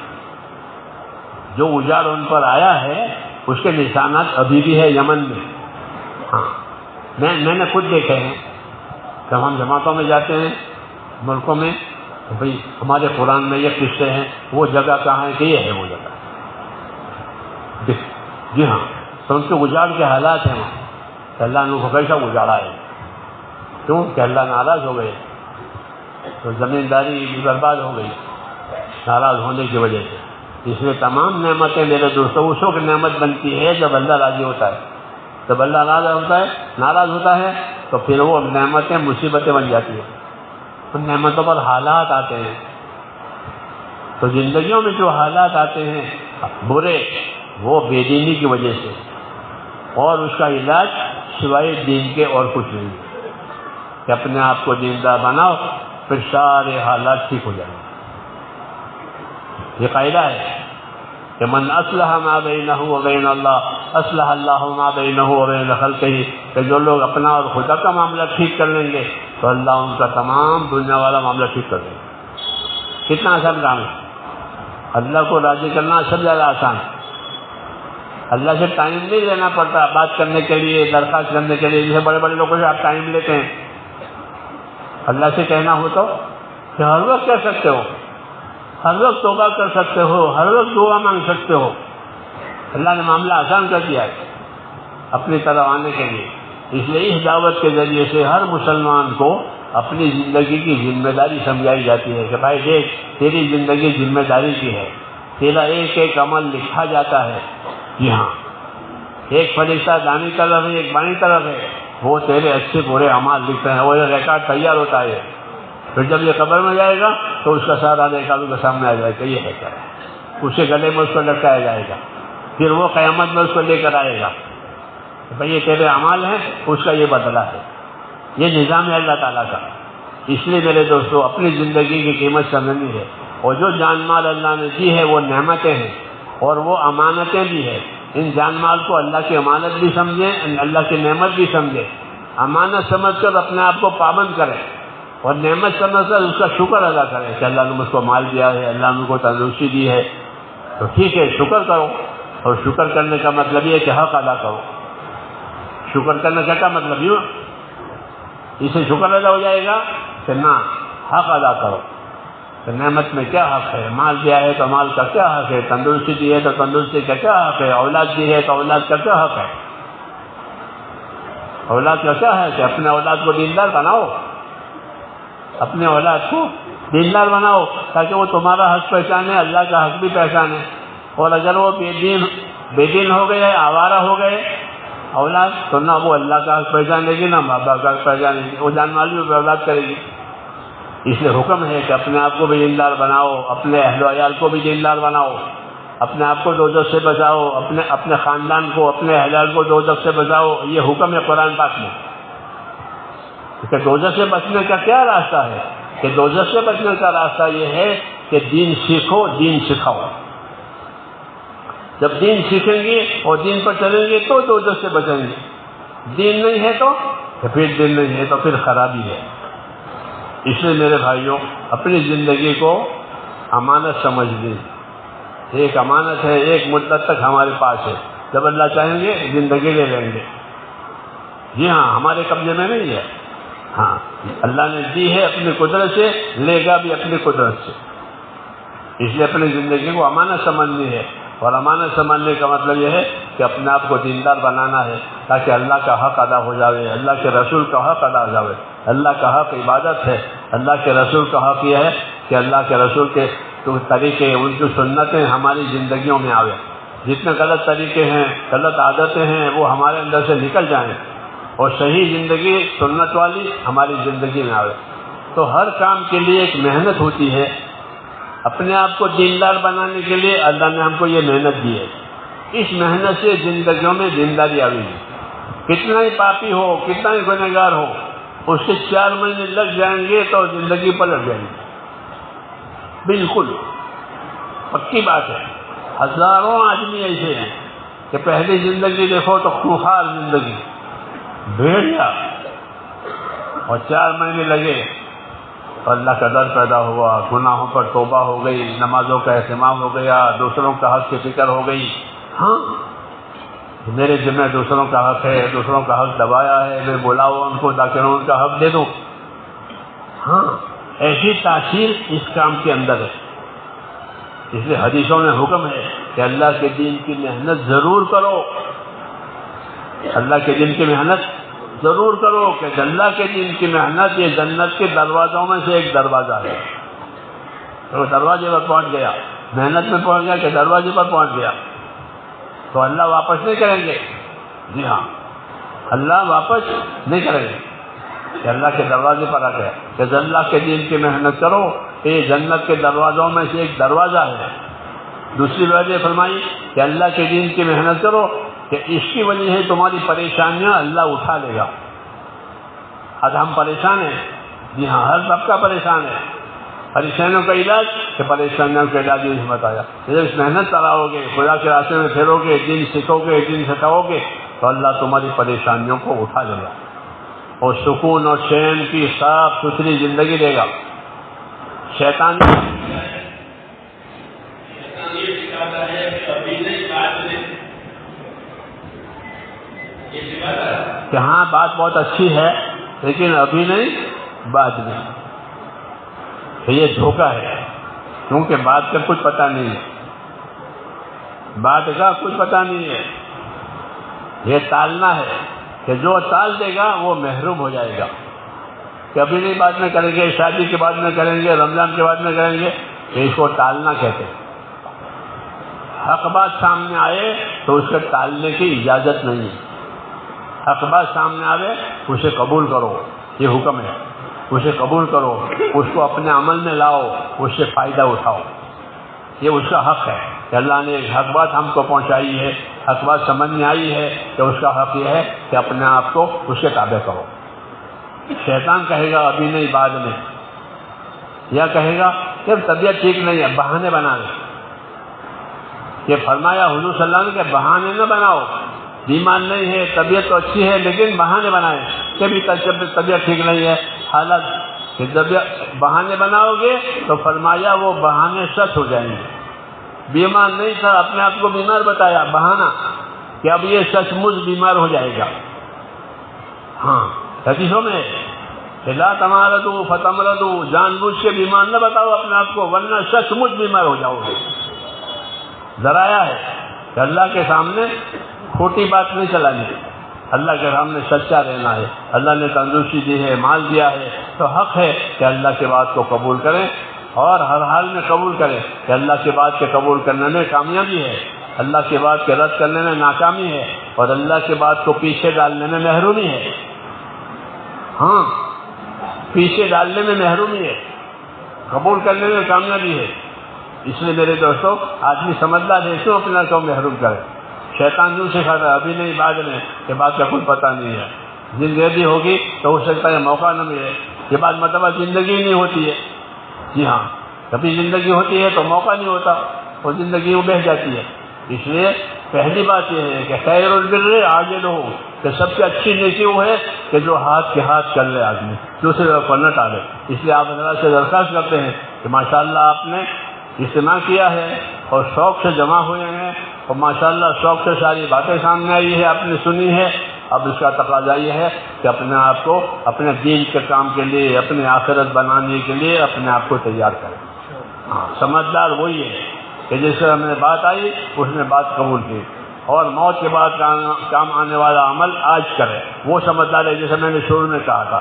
اس لیے اپنی سمجھداری کی نشانی یہی ہے کہ موت کے بعد کام آنے والا ابھی کرے. یہ سمجھدار آدمی ہے، اپنے آپ کو سمجھدار بنانے، شیطان کے بہکانے سے اس میں سستی نہ کریں، دوسرے وقت پر نہ ٹالیں. دوسرے وقت کا کوئی بھروسہ نہیں ہے. اب آپ بتاؤ، آپ حضرات نے بات سنی ہے اور اجتماع کیا ہے، ماشاءاللہ محنتیں کی ہیں، جماعتیں بنائی ہیں، لیکن ایسے لوگ ہوں گے کہ ابھی تک ان کا وقت لگا ہی نہیں ہے. جب تبلیغ کو تو ہندوستان میں 100 سال ہو رہے ہیں، لیکن ابھی ایسے لوگ ہیں کہ ان کا وقت لگا ہی نہیں ہے. ہاں سن کر کے پھر چھوٹ گیا ہے، سنا بس پھر چھوڑ دیا. یہ بات اچھی نہیں ہے، بلکہ سننا اور عمل کرنا، عمل کر کے سیکھنا اور دوسروں کو دعوت دینا، یہ اس امت کا کام ہے. اس لیے ہماری عرض ہے کہ جن بھائیوں نے ابھی تک وقت نہیں لگایا ہے وہ اس موقع کو غنیمت سمجھے اور اپنے آپ کو 4 مہینوں کے لیے پیش کرے. اب بتاؤ اس کے لیے کون تیار ہے؟ جنہوں نے اب تک وقت نہیں لگایا وہ غنیمت سمجھے. روز روز اجتماع نہیں ہوتے ہیں، وہ تو کبھی کبھی ہوتے ہیں، موقع آتا ہے. آج موقع ہے. بولے بھائی